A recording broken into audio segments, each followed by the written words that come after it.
Hello, আমি সৌমা। গৃহিণীর রাই চ্যানেলে তোমাদের সবাইকে জানাই অনেক স্বাগত। আজ হলো শনিবার, এখন প্রায় 8:30 মতো বাজে।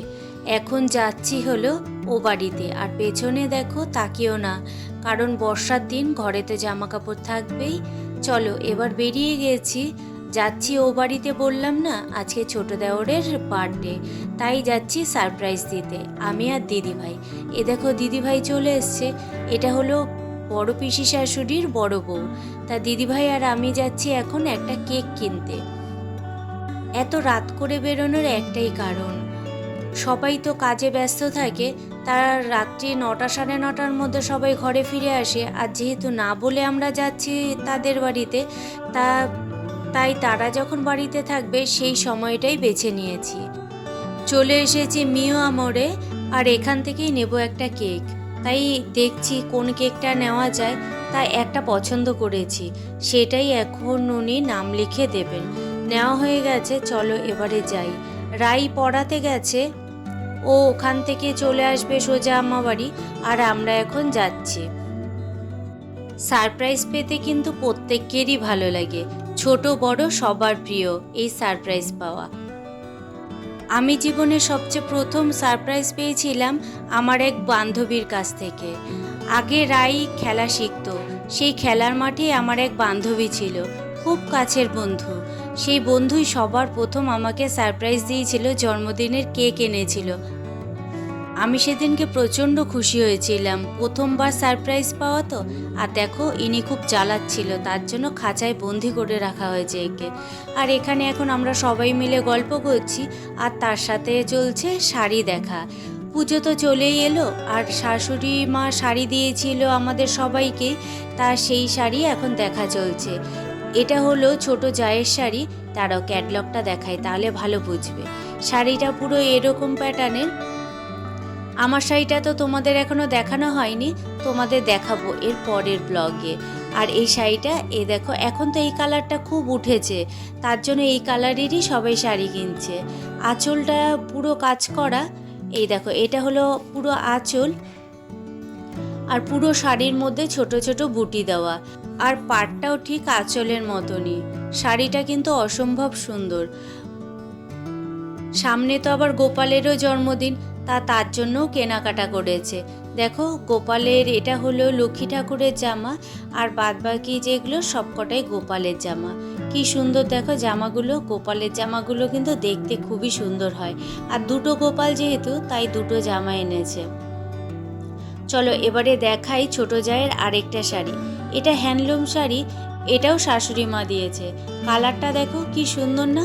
আমার আবার হ্যান্ডলুম শাড়ি না খুব পছন্দের, সব শাড়ি থেকে বেশি প্রিয় হ্যান্ডলুম শাড়ি। পরে এত আরাম, আর কালারটাও কি সুন্দর। আর এটা হলো শাশুড়ি মায়ের শাড়ি পুজোর।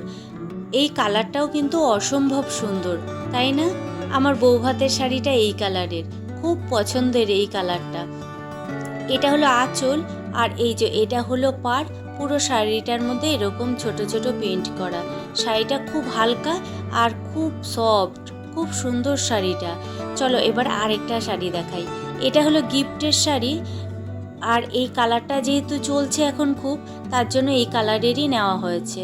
এটা পুরো শাড়িটা এরকম ছোট ছোট বুটি দেওয়া, আর এইটা হলো পাড়, আর আঁচলটা দ্বারাও দেখাই। আঁচলটা এটা আবার কাজ করা একদমই সামান্য। এ দেখো আঁচলটা হলো এরকম। শাড়িটাও কিন্তু অসম্ভব সুন্দর। চলো এবারে দেখাই তোমাদের আরেকটা শাড়ি। এটা গিফটের শাড়ি, একজনকে দেওয়া হবে, তা কাকে দেওয়া হবে সেটা সিক্রেটই থাক, পরে তোমাদেরকে বলবো। এটা হলো শাশুড়ি মায়ের আরেকটা শাড়ি। এই শাড়িটাও কিন্তু অসম্ভব সুন্দর। যদি একটা লাল ব্লাউজ দিয়ে পরা যায়, ডিজাইনিং ব্লাউজ, তাহলে কিন্তু খুব সুন্দর লাগবে। আর সাথে তো অবশ্যই গয়নাগাটি পরতেই হবে। অসম্ভব সুন্দর এই শাড়িটাও। চলো এবারে আরেকটা শাড়ি দেখাই তোমাদের। এটা ছোট যা কিনেছে, কালারটা প্রায় কাছাকাছি হয়ে গেছে, কিন্তু পুরো সেম নয়। এই শাড়িটাও সুন্দর, আর কাপড়টা কিন্তু খুব গ্লেজি, আর কি লাইটের আলো পড়লে আরও চিকচিক করবে। শাড়িটা এখানে এই অল্প আলোতে কেমন চিকচিক করছে, আর এই দেখো আরেকটা শাড়ি, এটা হলো তোমার কফি কালার। শাড়িটা কিন্তু অসম্ভব সুন্দর, আমার তো খুব পছন্দ হয়েছে এই শাড়িটা। আর এটা কিন্তু একটা হ্যান্ডলুমের শাড়ি, আর এই শাড়িটার দাম জানো একদম সামান্য, কিন্তু মাত্র 200 টাকা। আর শাড়িগুলোর দাম বললাম না, ওগুলো মোটামুটি দাম আছে, এটা একেবারে সস্তায় পেয়েছে ও। আর কাপড়টাও ভালো জানো, হ্যান্ডলুম শাড়ি তো এমনিতেই ভালো হয়। দেখো এখানে এখন রাই বসে মাখছে মাথায় তেল, আজ যেহেতু শনিবার আজকেই ও মাথায় তেল দেয়, তাই আম্মার কাছ থেকে একটু মাথায় তেল দিয়ে নিচ্ছে। আর এখানে আমরা বসে এখন শাড়িগুলোই দেখছিলাম, আর তা তোমাদের সাথেও শেয়ার করলাম। পুজোর শাড়ি দেখতে কার না ভালো লাগে বলো। আমরা এসছি এখানে বার্থডে সেলিব্রেশন করতে, সেটা কিন্তু এখনও করাই হয়নি, আগেই শাড়ি সব কিছু দেখে নিলাম। চলো এবারে বার্থডে সেলিব্রেশনটা করে নিই। আর এই দেখো এই কেকটাই এনেছি, চলো এবারে কেকটা কাটা যাক, অনেকটাই রাত হলো কিন্তু। এই হাততালি দাও।